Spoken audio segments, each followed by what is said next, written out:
Welcome to the best sports betting show on the planet. I'm Lawrence. Prez and Teddy Covers is my co-host. It's WagerTalk Today.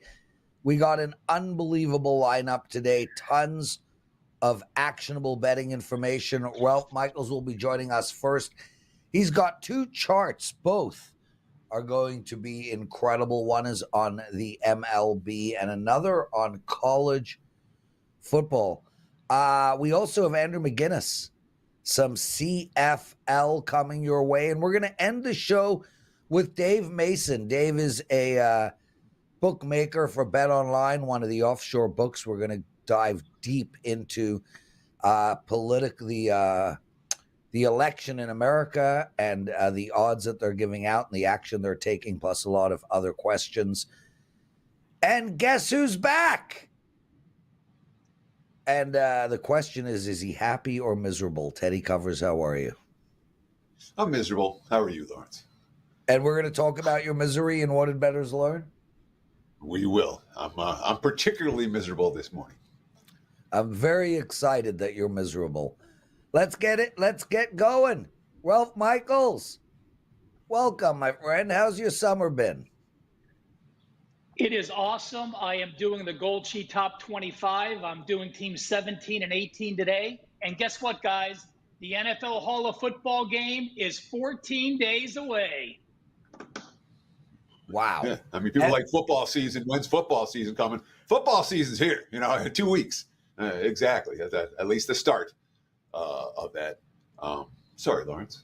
Why don't you don't worry about it. All right. So, Ralph, it's all good. You put together a chart that I really want to look at, that I'm excited to spend some time with. Because the first game after the MLB All-Star break, it's like, where do you start? Do you want to be, what kind of teams we want to be betting on? What kind of teams do we want to be betting against? And luckily, you've done some research to show us some long-term database numbers. I'm interested. I'm all ears. What do we got? Well, since I wasn't looking at tomorrow's games, I had to bring some interesting MLB. So I did two charts. One is the first game after the All-Star break, and the second chart we'll show in a minute are teams with rest this season and how they've done. So the first game after the All-Star break, take a look and you'll see that since 2016, if you bet every home team that's on the top line in gray, despite being an average favorite of minus 121, those home teams have gone 45 and 58, 43.7% against the spread, minus 15.1 ROI. But take a look at the right. I did teams with a record of 500 or better. Actually, the winning percentage should be over 50%. The winning percentage for the teams at 50% are losing to the right. So if you're a team that's 50% or have a losing record at home, you're minus 24.8% ROI every game since 2016. Then I broke them down as a home favorite. I broke them down at home between the 130s, and then I broke them down as a home dog of 130. So if you look at teams as a home favorite of minus 130 and higher, you'll see that winning teams have had a positive ROI. Teams at 500 or losing teams are basically break even.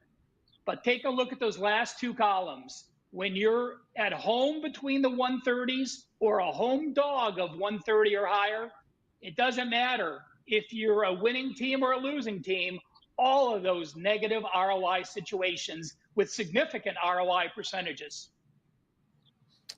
Teddy? Yeah, I'm seeing like 8 games for tomorrow that fit into that category, Ralph. Where there's going to be a home favorite or a minus 130 or less, or a home dog. Is this the type of trend? Because the numbers and the ROI were really strong.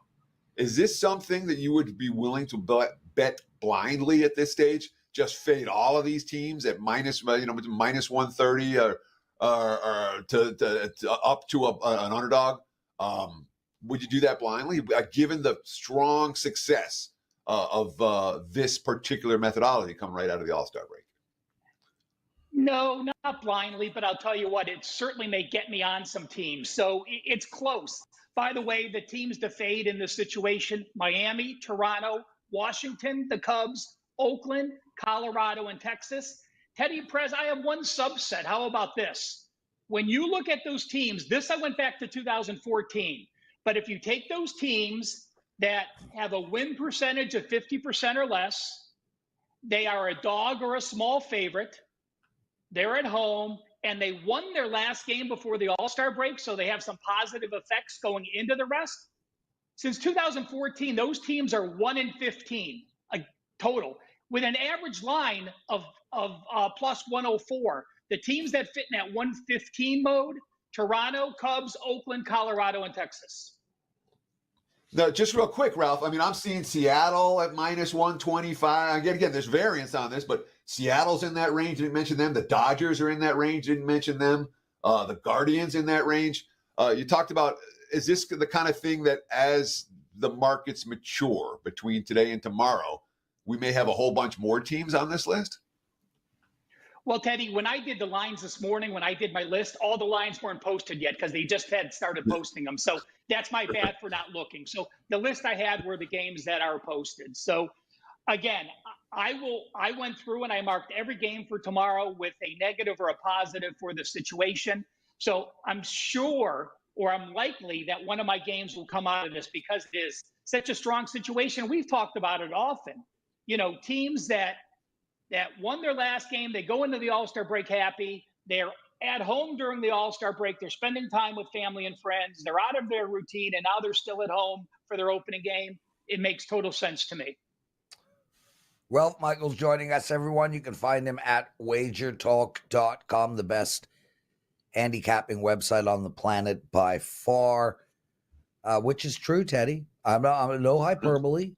No hyperbole, brother. And everyone saw it yesterday with our new member, Jeff. He did an incredible job, got some great feedback. And of course, well, Ralph sits on the Mount Rushmore of handicapping. Ralph, let's go to your next chart. It is a chart on rest. I love rest. We spoke about on Tuesday that I'm a really great thinker. Yesterday, I mentioned what a great lover I am. I am a professional napper. Rest is my thing, so I'm really looking forward to hearing about this chart. On the left-hand side, you see it, they are sorted. This is the most profitable team, the Phillies and the Guardians, 1 and 2. Look at the bottom. Look at the Dodgers. The Dodgers are second last with rest. They're 7 and 9 with an average line of minus 177. That is eye-popping. And then if you look to the right, I did home with rest, away with rest, favorite with rest, dog with rest, and I highlighted the top 5 in green. There's red text for the bottom 5, so you can take a look at your situations. Again, I wanted to mention the Dodgers at 7 and 9 at the bottom. I will tell you this: Colorado is in that 1 and 15 system. They are also 1 and 9 with rest their last 10 games, averaging only 3 runs per game. The Reds, 3 and 5 at home, but 4 and 0 on the road. And the Rangers, the exact opposite. They're 6 and 3 at home with rest. They're 0 and 5 away with rest.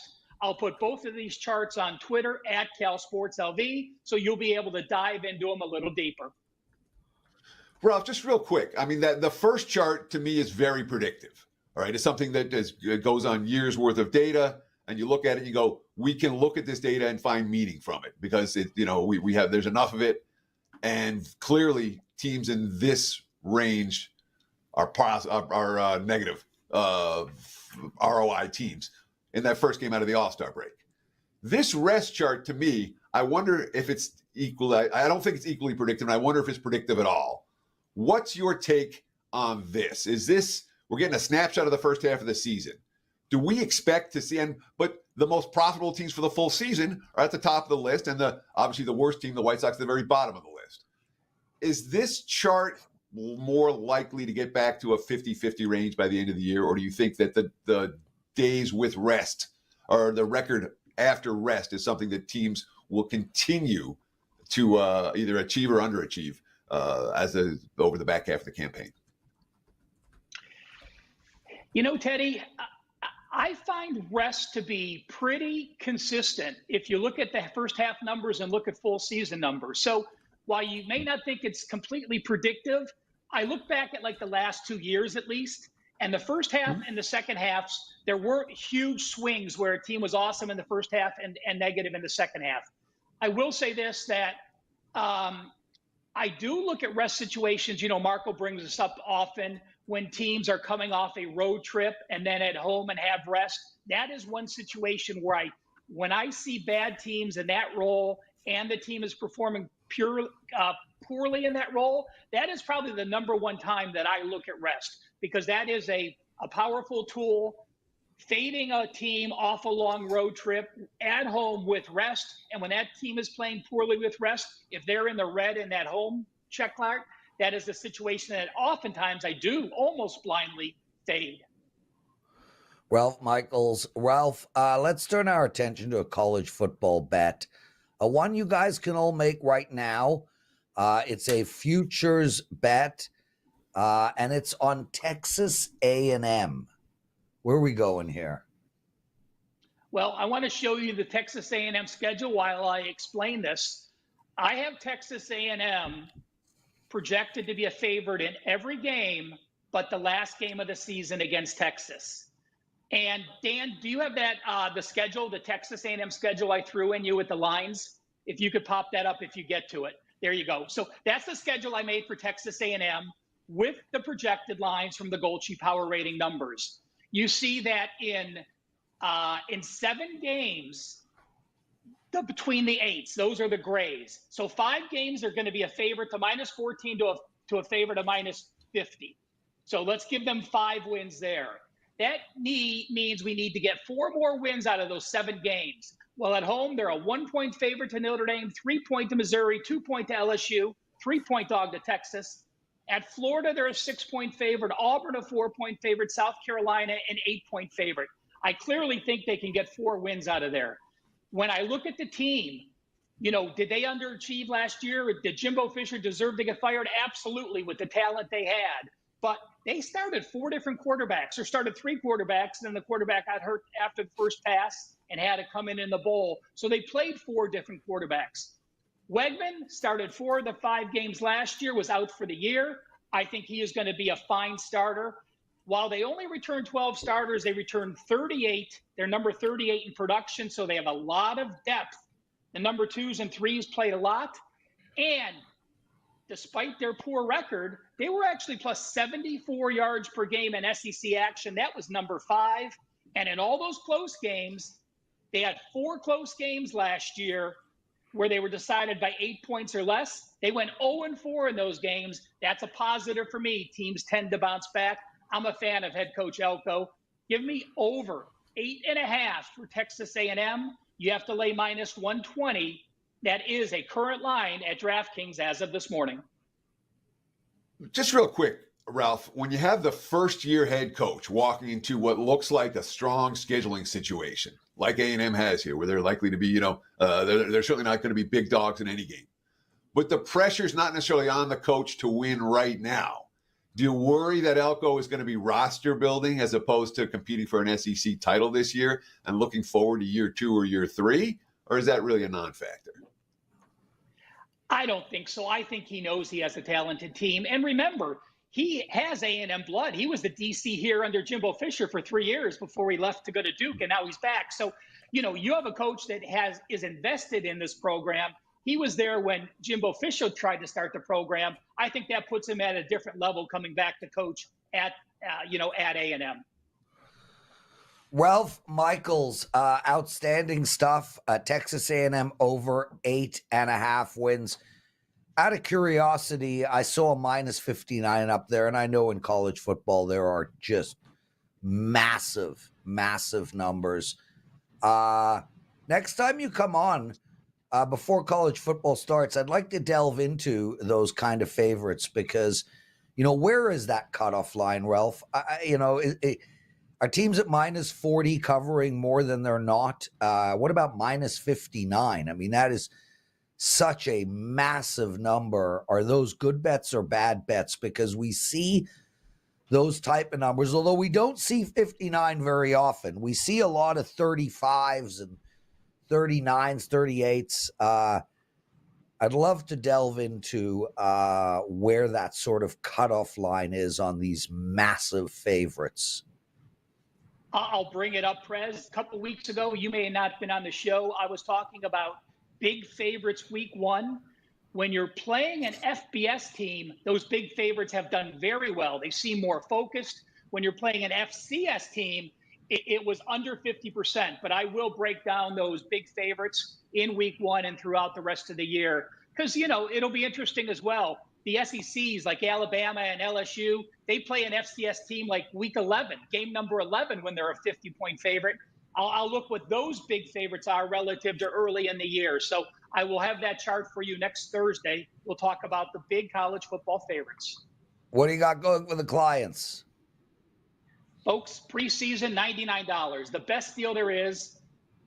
Since 2005, 65% on every preseason play. Sign up now. Again, Hall of Fame, 2 weeks away, wt.buzz/RM. Ralph Michaels, everyone. Guys, you're watching Wager Talk today. If you don't mind taking a second out of your day and hitting that like button, it would be greatly appreciated. 163,000 subscribers to this channel. We'd love some more. There's room on this train. So make sure to subscribe. Teddy Covers. Look, dude, I'm really impressed with you. I got a call out of the blue a couple of days ago. I think about 5 days ago. You decided to stop smoking, and you're inspiring because I smoke, and no one smokes more than you.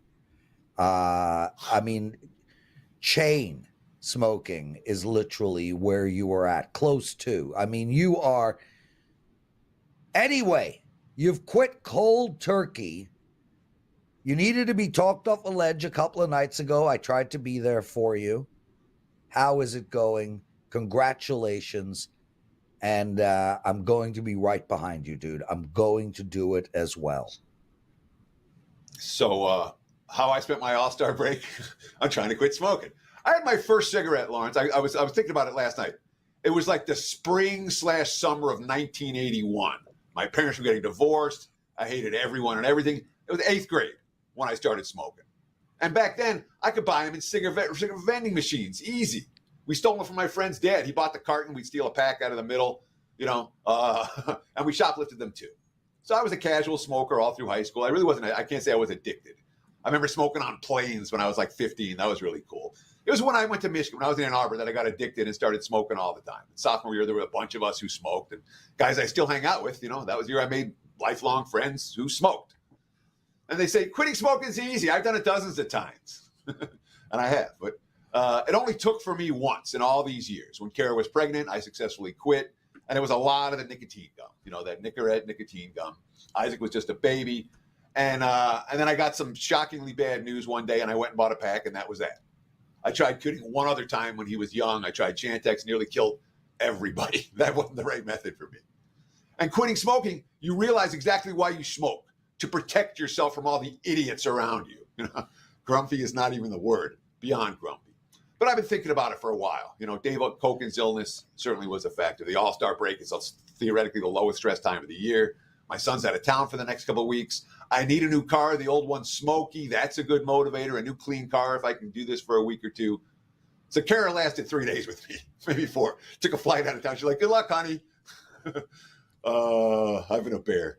So I'm going public today. I'm keeping the pressure on myself, and maybe I can get another few healthy years at the back end, maybe not. It's worth trying. Thanks for your support. Now, here's the nicotine gum. Let me chomp. And that's how I spent my All-Star break, Lawrence. How about you? So where are you at? Is it getting easier? Not yet. How are you sleeping?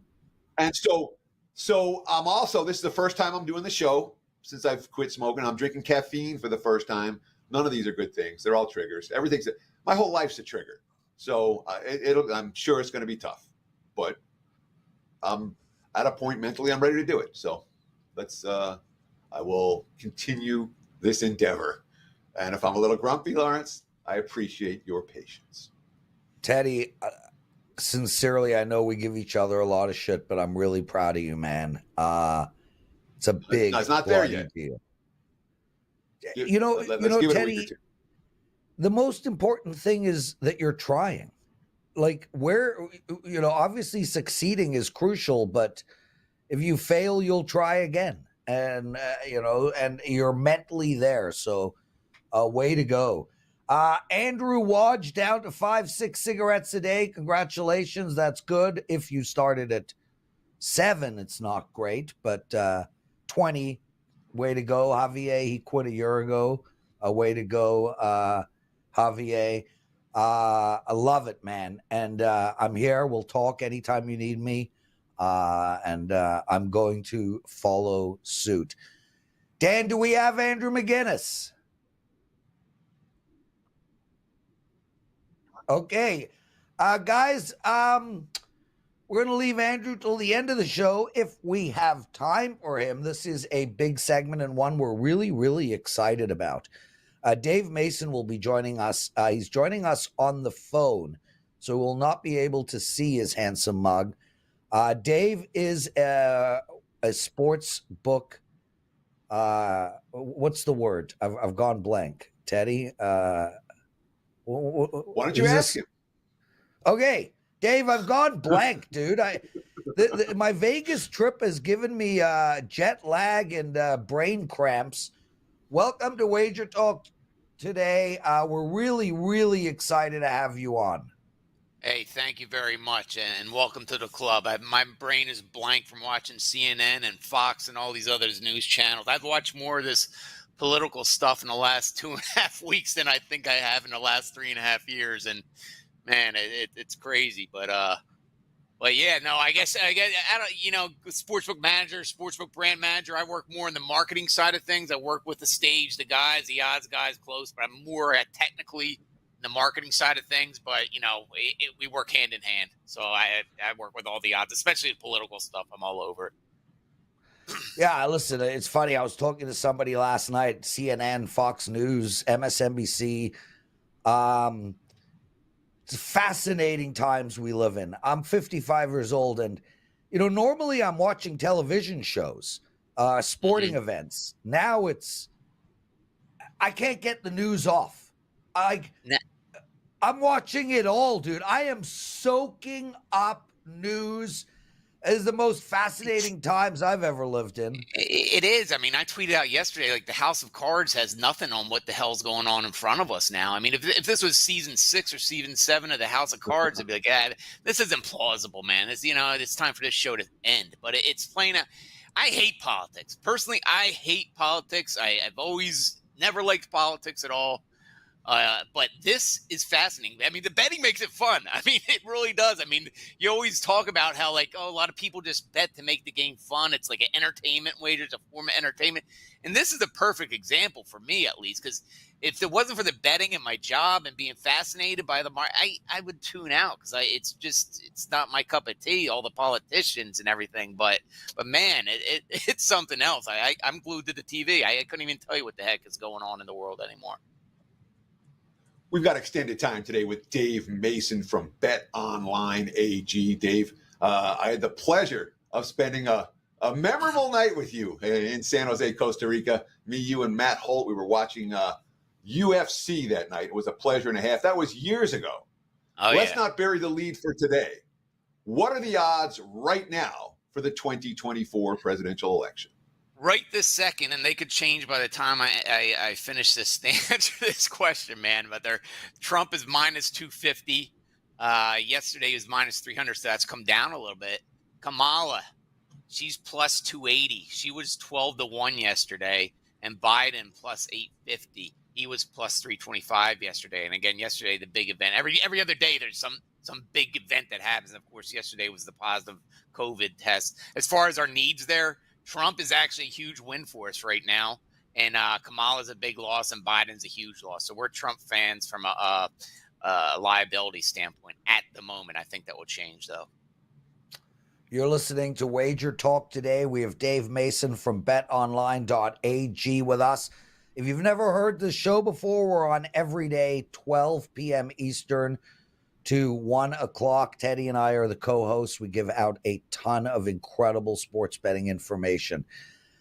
David, keeping with what we're talking about, let's talk about the markets that you guys are offering. Obviously there's a lot more than just whether Trump will win or Kamala or, Biden. I was looking through the website earlier today, and I mean, you've got bets up there for Michelle Obama. You've got head-to-head bets. Tell us the options available to the clients. And out of curiosity, which ones are the ones that are seeing the most action? Well, the biggest action, are the ones that we just talked about, the presidential, but now the Democratic nominee. I mean, now that's in play again, right? The pre-debate is like, a little action here and there. Some people thinking Biden will eventually, but now it's a hot ticket again. I mean, we're getting just as much, if not more, action on the Democratic nominee the last 2.5 weeks than we have on the presidential election. And Harris is now the -170 favorite to win the Democratic nominee. Biden's +180. Yesterday, they were -800 for Biden, +800 for Harris. So that's been on the move big time since yesterday. But the hypotheticals are good. Trump versus different names. Trump is -225 versus Harris +160. Trump -300 versus Biden +200. And then some other names. Another popular market, Biden to withdraw before the convention. Last I looked at, this has changed about an hour ago, is -160 yes, +120. That's definitely moved. That's higher now. And also the stuff that just pops up, like the debate props were huge. And now we have Trump's convention speech tonight. Length is over under 69.5 minutes. Stuff like, what is he going to say first? Crooked Joe Biden -150, laughing Kamala +225. Sleepy Joe +450, crooked Hillary pays out at 14-1. So, whenever there's something, we have a great team of marketers and odds guys, and we are all into this political stuff. It's a huge betting market, so we go full board, man. We offer as much as possible. Dave Mason, BetOnline.ag on WagerTalk Today. If you like this type of commentary, we appreciate the likes, we appreciate the follows very much. Let's talk about a little election history. 2016 election night, I watched it live. Trump went from an 8-1 dog to like an 8-1 favorite in an hour. Talk to me about that night. What was that like, booking that? Oh, it was crazy. And part of the craziness, I mean, that was like, I think, I've been doing this since the early 2000s, and that was the first election where, action really went through the roof. And, a lot of live action. I'm sure Trump had a big part of that, right? Anytime there's, controversy and one side hating the other, it doesn't matter if it's the Yankees, Red Sox, or, whatever big rivalry, Ohio State, Michigan, whatever. As there's more controversy, more heated, and more trash talk, you're going to get more eyeballs, and which equals more action. So the action was absolutely through the roof. The exit polls indicated Clinton. All the polls indicated Clinton. But Trump just started redrawing the map. Florida started moving to Trump, which back then was always more or less a toss-up. He overperformed in Virginia, then Pennsylvania, Michigan, and Wisconsin started declaring, and everybody just underestimated the Rust Belt. That Trump was going to dominate the Rust Belt like that, and Clinton. She just ran such a horrible, of course, hindsight's 2020, but looking back on it, just a horrible campaign. And she ignored that Rust Belt, and that was the dagger right there. So it was a loser for the House. We needed Clinton that night. It was a loser for the House, but we got it back in 2020. Dave, couple of quick questions for me before we throw back to Teddy. First one, real quick, not on our list. Was there a line for an assassination attempt? No. We do a lot of crazy stuff, but that's just it's a little overboard. We don't want to take action on anybody getting. We even if it's a world dictator, we won't even touch that. So we kind of held off on stuff like that. Guys listening to this show, to give you perspective of political betting, and I know in America, especially if you're using the books that are in country, the DraftKings, the FanDuels, etc., political betting, betting on the U.S. Election is illegal, and I get that, but so you understand the enormity of this. 2020 election, biggest betting event in BetOnline's history. Bigger than the Super Bowl. Dave, did that shock you? Tell us about that night, the two-way action that came in, or the liability. I mean, I had no idea that a political betting would rival and surpass Super Bowl betting.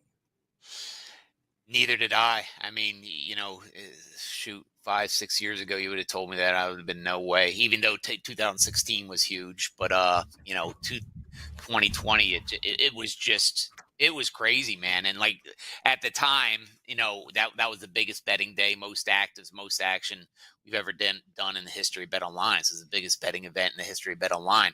Since a couple of Super Bowls have exceeded that, we should break that this year. I think a lot of people are sitting on the sidelines to kind of see what pans out on the Democratic side of who's going to be the nominee. So once they decide on a nominee there, I think we'll see a lot more action coming in. So we're a little bit behind 2020, but I think we'll overtake it once that settles. The night itself, it was nuts. It was a big winner for the House. We needed Biden big. The sharps were on Biden. Public was on Trump.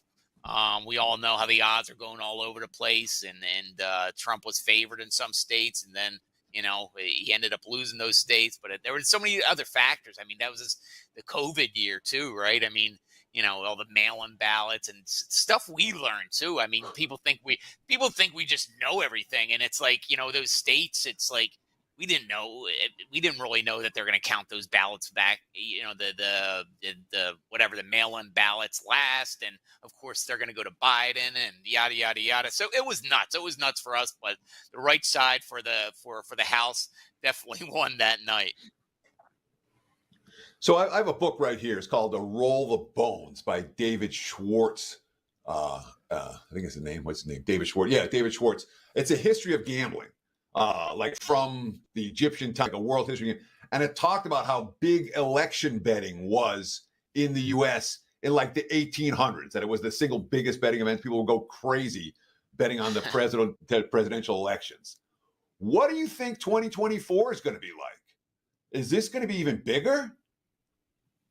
Yeah, I think so. I think so. Like I said, I think we're a little bit behind what we were in 2020. But I think a lot of people are kind of sitting on the sideline. Well, if you just take the market of president, then we're a little bit behind. But you take the market of like the Democratic nominee, and this is surpassing what we did in 2020. So there's a lot of moving parts here, right? You bundle it all up, we're ahead.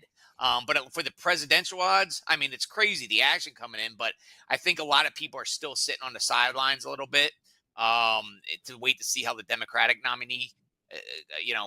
Once they settle there, people will make their play more on Trump or anti-Trump, I believe. And I think the Trump bettors are kind of waiting a little bit longer too. His odds are a little bit higher now. So, I think they're waiting for him to come down, which I believe they will. We're talking with Dave Mason, BetOnline AG. And of course, if you like this type of comments here on WagerTalk Today, give us a like, give us a comment, and we appreciate all the subscriptions, more than 160,000 of you following the WagerTalk YouTube channel. Let's talk about BOL's clientele, or in general. I mean, do sports bettors run Democrat or Republican? What's the skew in your estimation? And for your particular clientele, do you think that you fit the broader pattern? Does your clientele skew one way or the other? And if it does, do you have to adjust the numbers at all? Yeah, I mean, I don't know for sure. It's not one of those things we put on our law sign up form. So we're not asking for your date of birth, your phone number, and your political affiliation. So this is just a guess. I think it's an educated guess. It's definitely more Republican. I would say 60 to 70%. And again, I could be wrong, but I'm pretty. That's what my guess would be: 60 to 70%. What was the second part of that question, Dave, Teddy? I'm sorry. Was there a second part of that? Well, yeah, I was going to ask, but here, I mean, it's kind of like I'm stealing Lawrence's follow-up. But when you talk about if you're slightly skewed Republican, okay, yeah, right. Does it affect how you set and move the numbers? I mean, I guess if they're betting that way, right? I mean, you're always going to move a little bit off action. But a little bit in that way, but we don't like foresee it. We don't like, oh, our bettors are 70% Republicans, so we better add 20-cent juice onto Trump. No, it doesn't work that way. Now, if the action comes in that way, we'll move it. And like I said, it really hasn't yet on this election. But how we set the numbers, it's our opinion. We have guys that pay a lot of attention to this. We have our guy who's our main political guy. He's a historian. He knows everything about every darn election. He's actually located in the UK, but he knows that he follows every election on the planet Earth, man. He can ask him what the hell's going on in Uganda, and I'll tell you. So it's incredible. But so we have a bunch of opinions, sharp action, of course, the public action, polls, right, which kind of hand in hand with opinion. It just. And we also pay attention to our competitors, whether other sports books or exchanges. You kind of still have to stay. Yeah, I mean, guys that say, "Oh, we don't pay." Some of these books, BS. We all kind of look at each other. We all have to look. Why wouldn't you? Especially some of the more respected books. Why wouldn't you? The data is out there. Oh, this book moved. We respect them. Well, what's going on here? Now we might not be identical, but we're still gonna bake our opinion in and what we think. With that being said, we're definitely going to take what other books and exchanges are doing as well. 100%. Dave Mason joining us. Guys, you're watching Wager Talk today. We're on every day, Monday to Friday, 12 p.m. Eastern time. We are genuinely regarded by me as the best daily sports betting show on the planet. We just had some breaking news come in, Dave. Former President Barack Obama has told allies in recent days that President Biden's path to victory is greatly diminished. Duh. And he thinks the president needs to seriously consider the viability of his candidacy. Listen, Captain Obvious, thanks, Obama. Are the lines moving as we speak? Oh, boy. They probably are. They probably are. I mean, you can't keep up with this, man. It's crazy, but they'll move on that too. I'm sure another 20 cents or at least. I mean, it's nonstop. I mean, all these big events happen and they move back, but I mean, I've been saying for a while Biden's done. So from a betting perspective, I need him gone. No political. I'm not going to share any of my political beliefs. I don't do that in public. But from a betting perspective, I want him gone. I need to make some money. Well, let's talk about and we how are these going to markets talk. have been moving. All right. What's that? Because the markets. Go ahead. I'm sorry, Lawrence. Go ahead. Okay. We've been talking about how the markets are moving right now. Let's talk about, because the markets, over the last couple of months, there's been a lot of stuff that's happened.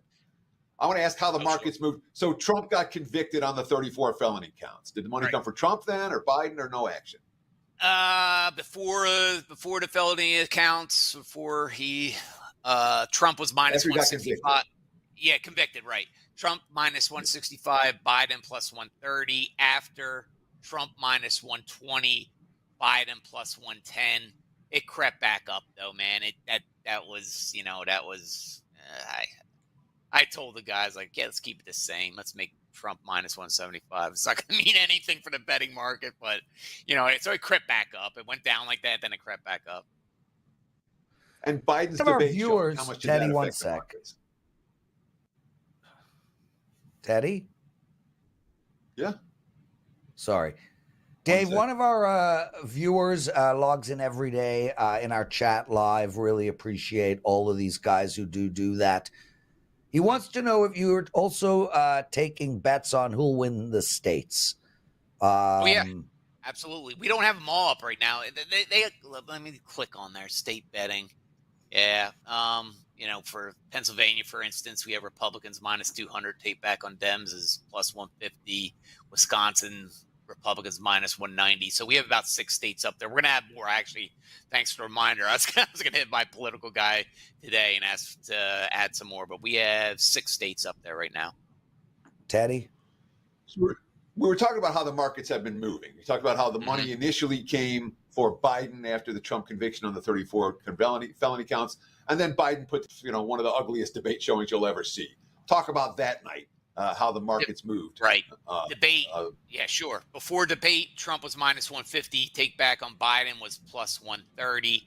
Then after, Trump went to minus 185. Biden plus 350. And then, like, numerous Democrats started getting shorter, like Michelle Obama and Newsom. Newsom was the biggest back then. Kamala a little bit. She wasn't making that much noise right away, but Newsom was the biggest drop. And then Michelle Obama was getting bet, and a little bit of Whitmer, and nothing much on Kamala at that point, but ever since then. And then the failed assassination attempt. How much did that move the number? Was that a big move or not so much? Let's see. Yeah, it was. And again, I'm giving you the general after numbers because they did bounce around a little bit, an hour after, 2 hours, the midnight, blah, blah, blah, blah, but so I'm giving you kind of the general after the kind of dust settled. Not that it's ever settling, but before, Trump was minus 175, Biden plus 325, Kamala plus 425. After the failed assassination attempt, thank God, Trump minus 300, Biden plus 550. That bounced back down to 375 the next day. Then Kamala plus 800. And last Dave but not Mason, least, the Teddy, JD Vance you want to factor. keep going? JD Vance. Yes, Lawrence, as I texted you, as we're going. So have the markets moved at all this JD week? Vance, Nah. Yeah. JD Vance. I mean, they've moved this week, sure, but not because of JD Vance. That's a nothing burger. It didn't matter who he's going to take. Okay, Teddy, I got one last question. Go ahead, Dave. But the big one is the COVID. I mean, that was a big event yesterday. So I just want to add that before he got Biden diagnosed with COVID, Trump minus 175, Biden plus 325, Kamala 12-1. Now Trump minus 250, Biden 8-1, and Kamala plus 280. So that was a big one yesterday, of course. Guys watching Wager Talk today, we are going to run a little late. Andrew McGinnis is still in the wings. He's got 2 CFL bets. We will get him on quick at the end of the show. Dave, I have one more question in regards to the election, and I hope we have a moment to talk NFL with you as well. I'll leave that with Teddy. My question to you is, if you had one single actionable bet that you can make today in regards to the 2024 election, what would it be? Today, I mean, I'll still back Biden coming out. I mean, I don't know what the price is now. I think we just took it off the board, but it was minus 175 that he's gonna pull out before the convention, and I was betting that at plus money. So, that would still be my bet. But like I said, we just took that off the board. It looks like within the last hour. Might have been that Obama tweet. Who knows? He's done. He's done. He's done. No, I've been calling him for a year. He's done. I mean, he's just. There's no shot. Go ahead. Sorry, Ted. That's all right, Dave. As we were talking, as we were discussing these questions, you sent me a note back. You said generally odds move with the polls. It's one part of the equation, and to me that's fascinating. What other parts of the equation are there? And is setting the odds as simple as just getting accurate polling info and then checking out what the rest of the markets are? Yeah, well, I don't think there's ever anything since accurate polling info. I mean, it's all kind of some's better than others, but none of it's 100%. I mean, that's part of the equation.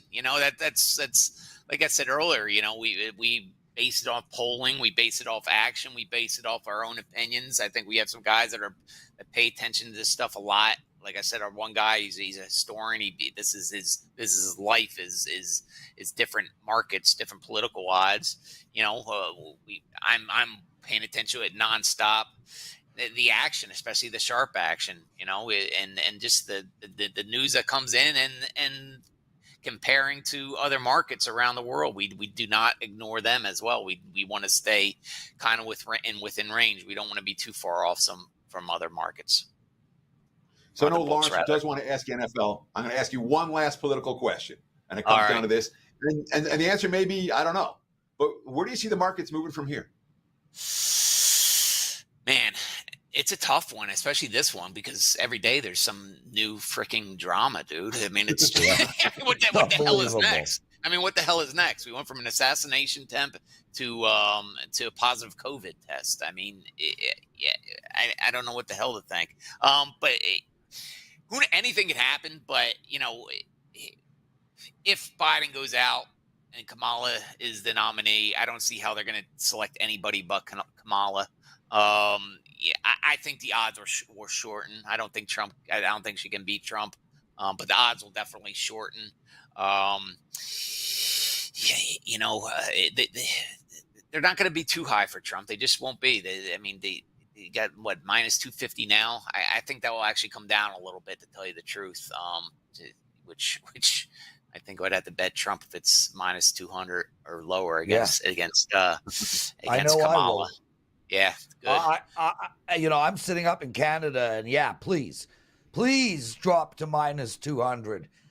Dave Mason joining us from BetOnline. Dave, I'm going to put you on the spot. If you don't have this information handy, I understand, but let's talk really quick some NFL, and let's just focus on futures.